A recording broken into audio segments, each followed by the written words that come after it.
E aí, aqui é o Node, e imagine só, você descobre que possui uma maldição bizarra, não há órgãos no seu corpo, apenas várias camadas de pele que guardam outras versões mais jovens de sua aparência. Galera, seguimos com nossa jornada tenebrosa pelas histórias macabras do Japão, do mestre Junji Ito. Nossa primeira história de hoje é intitulada Camadas de Terror. No ano de 1996, um grupo de pesquisadores está explorando o subsolo de um sítio arqueológico, em busca de novas descobertas. Yamaoka, um dos integrantes do grupo, alerta seu professor sobre ter possivelmente encontrado algo incomum. Soya deduz que alguma criatura foi enterrada naquele lugar, e provavelmente é o que gerou tantas camadas no solo. Yamaoka, sob a ordem de seu professor, continua escavando e rapidamente encontra um crânio humano. Soya fala que talvez uma criança tenha sido enterrada no local, afinal poderia se tratar de um ritual antigo, onde as pessoas cobriam o corpo do falecido com diversas camadas finas de argila, até se formar um grande túmulo. O garoto responsável por encontrar o crânio afirma que aquilo pode se tratar de uma grande descoberta arqueológica, mas seu professor o adverte ao dizer que precisariam adquirir mais pistas para chegarem de fato a uma conclusão. Mais tarde, uma forte chuva chega ao local da exploração, todos param imediatamente o trabalho e se dirigem para um local seguro, exceto o professor Soya, que nesse momento estava segurando o crânio humano em sua mão em meia tempestade. Alguns anos se passam desde o ocorrido. Em 2017, uma mãe volta para casa com suas duas filhas de carro após visitarem o túmulo do pai da família. Enquanto conversavam entre si, a mulher sempre elogiava e admirava a beleza de sua filha mais nova, Reimi. Em paralelo a isso, sua filha mais velha, Narumi, diz que nunca recebeu o mesmo tratamento que sua irmã recebia, afirmando a sua mãe que ela não se importava nem um pouco com ela. A mulher, ao ser confrontada pela filha mais velha, responde que prefere Reimi ao invés dela, pois a menina possui uma beleza encantadora, enquanto Narumi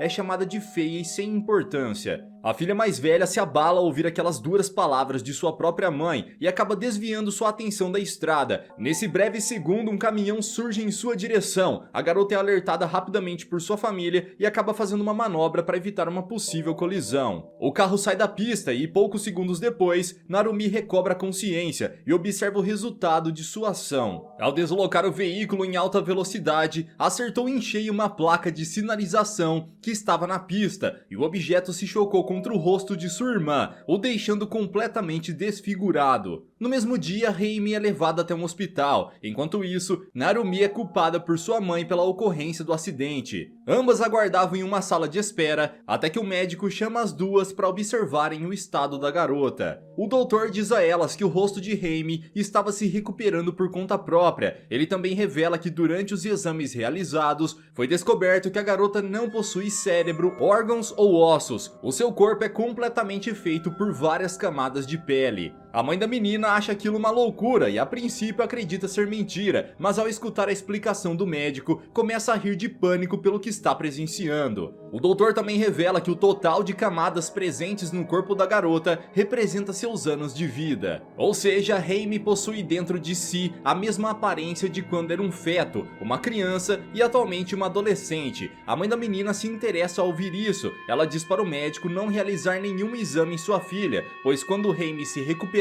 por completo, será levada para casa o mais rápido possível. Enquanto aguardavam a recuperação da menina, Narumi diz a sua mãe que aquilo se trata de uma maldição hereditária. Afinal, o seu pai encontrou anos atrás um crânio de uma pessoa enterrado em várias camadas. Em seguida, ele ficou alucinado com aquele objeto e acabou falecendo 9 anos depois. Narumi também diz que após a perda de seu pai, um ano depois, Reimi nasceu com a maldição. Além disso, a filha mais velha também revela que parte da maldição também está em seu corpo, pois também é feita de diversas camadas. Na casa da família, Reimi acorda após se recuperar. Ela diz que está cansada de tudo isso, pois a medicina moderna é incapaz de curar sua doença. Enquanto sua mãe tenta acalmá-la, Narumi deduz que o causador de todos esses problemas é o crânio encontrado por seu pai. Assim, uma possível solução seria enterrá-lo de volta ao solo. Naquela noite, a mãe das garotas segue desesperada para entrar em contato com a versão de sua filha Reimi de 2 anos. Ela criou uma conexão especial com sua filha nessa idade e deseja deseja de todo modo reviver seus melhores momentos novamente. A mulher que estava ao lado de sua filha chama pela garotinha de 2 anos incansavelmente, até que se cansa e desiste de tudo aquilo. Porém, a voz de uma criança começa a ser emitida de dentro do corpo de sua filha. A mãe fica esperançosa com aquilo e segue ouvindo a voz que pede para ser retirada de dentro daquele corpo. Minutos depois, Narumi acorda ao ouvir um grito de sua irmã. Ela vai até o seu quarto e encontra sua mãe arrancando a pele do rosto de Reimi. A mulher afirma que vai remover todas as camadas existentes até encontrar sua filha de 2 anos. Narumi fica horrorizada ao ver aquela cena grotesca, mas em seguida ela também escuta a voz de sua irmã quando ainda era uma criança. A mãe então começa a retirar rapidamente todas as camadas de pele no rosto de sua filha, até que finalmente encontra sua versão preferida de Reimi. A garotinha continua chamando por sua mãe, então a mulher pede que Narumi a ajude a remover todas as camadas de pele restantes para finalmente ter sua garotinha de volta. Porém, ao retirar inúmeras camadas, percebe que a estrutura do corpo de sua filha era bizarro, com membros compridos e finos. A mãe então se levanta e com um canivete faz um corte em seu próprio rosto. Ela diz a Narumi que provavelmente também faz parte da maldição, logo poderia retirar as camadas de sua pele até conseguir sua aparência de 38 anos. Entretanto, ao fazer isso, percebe que não foi afetada pela maldição e grita ao sentir uma dor excruciante. Ainda naquela noite, Narumi leva 2 refeições para sua mãe, que está com o rosto completamente enfaixado, e para sua irmã, que está com uma aparência monstruosa. Agora partiremos para o segundo conto, chamado de Beco. Ishida é um jovem universitário que se muda para uma pensão. Entretanto, apenas a proprietária e sua filha moram no lugar. A mulher pede que o garoto fique no quarto que pertencia à sua filha para ter mais conforto. A anfitriã aparenta ser bem intencionada, fazendo o possível para que o garoto se sinta bem em sua nova moradia. No mesmo dia em que chegou, Ishida resolve passear pela área e percebe que ao lado da pensão existe um muro extremamente alto com uma cerca. Ele fica intrigado com aquilo, mas segue seu caminho normalmente. À noite, o garoto se junta para jantar ao lado da proprietária e sua filha Shinobu. Ele tem uma personalidade tímida, mas consegue conversar amigavelmente com as duas. Após o jantar, Ishida começa a ler um livro em seu quarto, mas algo tira sua concentração. Ele começa a escutar risadas de criança no beco ao lado da pensão, então ele vai até a varanda de seu quarto e pede para que façam silêncio. O garoto percebe que aquilo não adiantou de nada. Em seguida, ele escala a varanda do seu quarto e rapidamente se segura na enorme parede do beco. Ishida novamente tenta falar com as pessoas que estão fazendo barulho, mas percebe que não havia ninguém no beco, até mesmo ele não enxerga nada, apenas uma vasta escuridão. No dia seguinte, Ishida recebe a visita de Shinobu em seu quarto. A menina se voluntaria para ajudá-lo a organizar seus livros em uma prateleira. O jovem agradece e comenta sobre o fato intrigante que ocorreu na última noite. Shinobu responde que também ouvia todos os dias vozes saindo do beco, mas acredita que não há ninguém por lá. Ela esclarece que talvez essas vozes sejam de pessoas que estão longe e ecoam até chegar ao quarto. A menina também adverte Ishida para não tentar pular novamente pela varanda, afinal poderia se machucar e sua vida é preciosa. Ao ouvir aquilo, o rapaz leva em tom de brincadeira e diz que não fará mais isso. À noite, Ishida tenta ler seu livro, mas escuta novamente vozes estranhas vindo do beco ao lado. Ele coloca seu ouvido próximo à parede e percebe que uma voz horripilante chama incansavelmente por Shinobu. No dia seguinte, Ishida sai da pensão para começar sua rotina matinal, mas ele é parado por um homem estranho na rua. O sujeito leva o garoto até um lugar privado e começa a contar sua história. O homem revela que morava naquele mesmo quarto há exatamente 10 anos. Ele diz que ainda tem pesadelos com o que viveu naquela casa. O homem revela que existe uma escotilha de aço no beco e dentro dela está escondido o corpo de 3 jovens que perderam suas vidas naquele local. Além disso, existem manchas nas paredes que à noite começam a se mover e falar. O sujeito revela que viu todos esses fenômenos graças a uma janela que existe no quarto, porém o garoto responde que não existe nenhuma janela no local. Ishida não acredita nessa história e deduz que aquilo tudo não passa de uma brincadeira. Naquele mesmo dia, o garoto se vê pensativo em seu quarto. Ele então move a sua estante de livros do lugar e observa que realmente existia uma janela escondida ali o tempo todo. Ishida também nota que havia uma corda, ele se pendura nela e começa a descer pela parede da pensão em direção ao beco. Ele percebe que o relato do homem estranho realmente tinha um pouco de verdade, pois encontrou as manchas na parede e uma escotilha. O garoto percebe que a entrada estava fechada com um cadeado, então ele pega uma pedra e começa a tentar quebrá-lo. Ao estourar a tranca e olhar para dentro da escotilha, ele se assusta, pois realmente haviam corpos armazenados lá. Ishida fica em pânico e tenta escalar de volta para o quarto, porém alguém desfere um golpe com uma faca em sua mão. Ele cai no chão e percebe que Shinobu foi a responsável por atacá-lo. A jovem, ao perceber que o garoto descobriu seu segredo, começa a revelar toda a história do seu passado. Quando ela ainda era uma criança, 3 valentões se achavam os donos daquele beco. Eles não deixavam ninguém brincar naquele lugar. Sendo assim, ela prendeu os 3 na escotilha que havia ali. Seu pai descobriu o que ela tinha feito e, para esconder o ato sanguinário de sua filha, construiu um grande muro para bloquear a entrada do beco.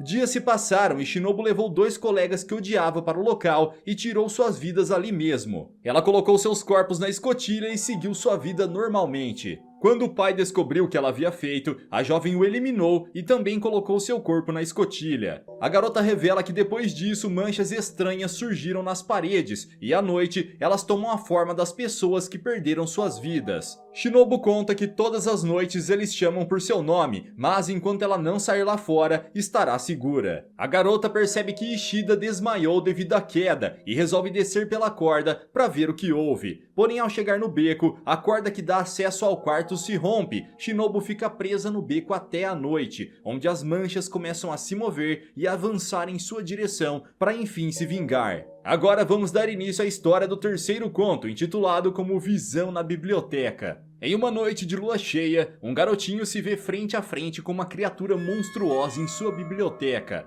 Anos depois, aquele menino se casou com Coco e ambos vivem juntos em uma grande casa. Todos os dias Goro lê um livro e possui uma biblioteca gigantesca com todos os tipos de contos e histórias. Nesse dia em específico, ele nota que um livro sumiu do seu devido local. Sua esposa responde que pegou para ler e logo iria devolver. Goro se irrita e pede que ela devolva o mais rápido possível, pois aquele era o livro preferido de sua mãe. À noite, o homem continua em sua biblioteca. Todos os dias ele escreve uma espécie de diário e guarda todos os seus relatos em um cofre. Naquela noite, Goro tem um pesadelo, onde todos os seus livros estavam desaparecendo. Ele acorda em pânico, mas é confortado por sua esposa. Na manhã seguinte, ele vai até a sua biblioteca e percebe que o livro que sua mãe adorava não estava no lugar.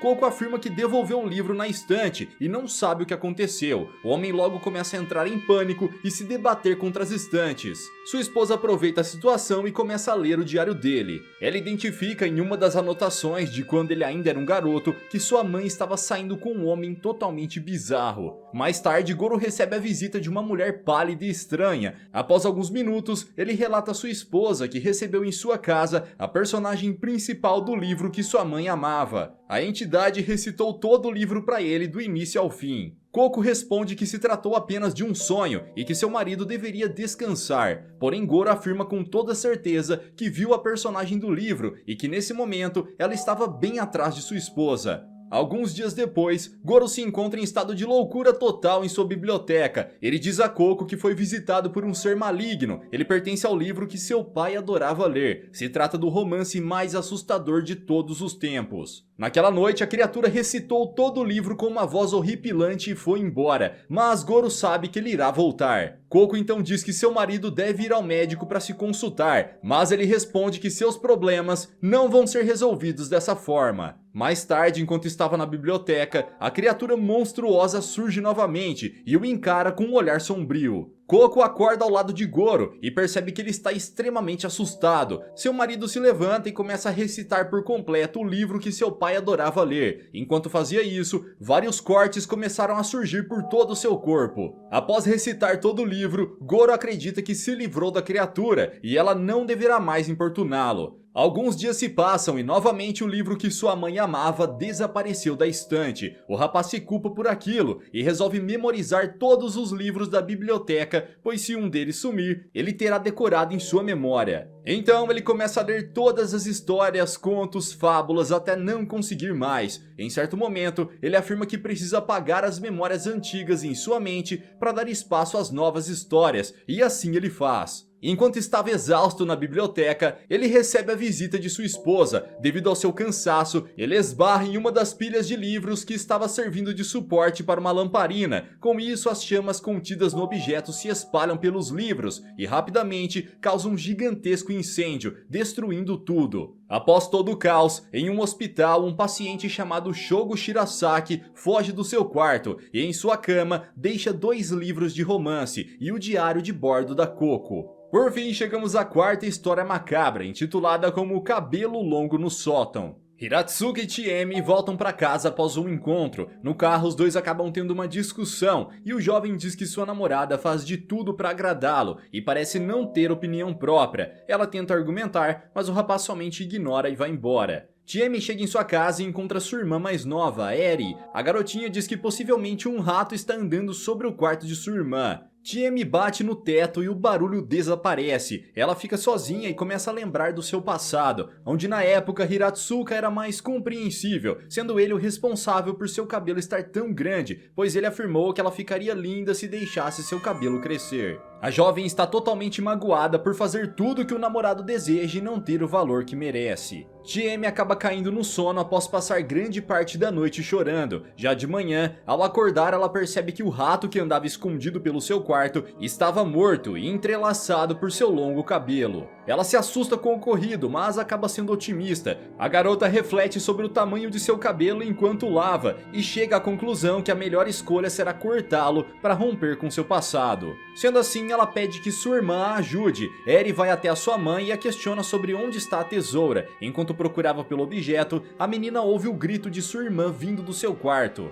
Eri sobe as escadas rapidamente e ao chegar no local, se depara com a cena mais assustadora de sua vida. Chiemi estava coberta por sangue e sua cabeça havia sido retirada do corpo. Um tempo após o ocorrido, Hiratsuka acorda no meio da noite com uma ligação. Ele já estava se relacionando com outra mulher e ao atender o telefone, não escuta nenhuma palavra, apenas um ruído estridente. Ele percebe que aquele som era parecido com o ranger dos dentes que Chiemi fazia, mas ele logo desconsidera ser ela, pois a garota já havia falecido. Alguns dias depois, Eri pede ao seu pai que lhe empreste a lanterna, pois faz alguns dias que não ouve o barulho de ratos no sótão e provavelmente eles devem estar presos nas ratoeiras. O pai da garota, que antes estava prestando uma homenagem à sua falecida filha, resolve ir até o sótão para averiguar a situação. Eri fica esperando até o momento que percebe que seu pai está demorando demais, então ela mesma vai até o sótão para procurá-lo. Ao encontrar seu pai paralisado em um canto, ela tenta chamar por ele, mas o homem já não estava mais vivo. Com a lanterna apontada para o seu rosto, havia uma expressão de horror. Logo, Eri olha ao seu redor e se depara com algo assombroso. A cabeça de sua irmã estava suspensa por seus próprios cabelos. A garota tenta tirá-la de lá, mas não consegue. Ao tocar nos cabelos, as suas mãos acabam se ferindo. Em seguida, o cabelo começa a se movimentar sozinho e agir por conta própria. Ele sai daquele local escuro, se move pela casa até encontrar a porta de saída. Algumas horas depois, Hiratsuka estava suspenso pelos mesmos cabelos amaldiçoados de Chiemi. Eles perfuraram diversas partes de seu corpo e no fim, o destruíram por completo.